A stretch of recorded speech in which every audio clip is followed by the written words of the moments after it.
Please, can you explain how does labeling work as a mechanism in the information space? So from a legal qualification perspective, this chain may be structured as follows. First of all, it is the labeling after repetition, normalization, distortion of perception, behavioral impact, and legally relevant harm.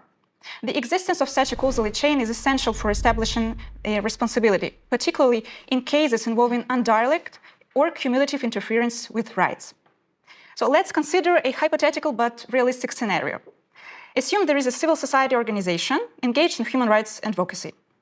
At an initial stage, isolated statements begin to appear online describing this organization using a specific label. For example, portraying it as a cult or extremist, foreign-controlled, or anti-national. At this point, such statements may still fall within the protected expression. However, the situation evolves. The same label is repeated and amplified across multiple digital platforms, such as social media, online media outlets, and affiliated commentators, or bloggers, both firms. The repetition creates familiarity, and this familiarity gradually produces perceived credibility. And importantly, no substantial evidence is introduced. Instead, the label itself becomes the core message.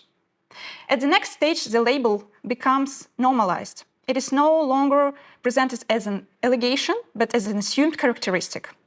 Public discourse begins to shift. References to the organizations are increasingly framed through this label, and alternative description becomes less visible.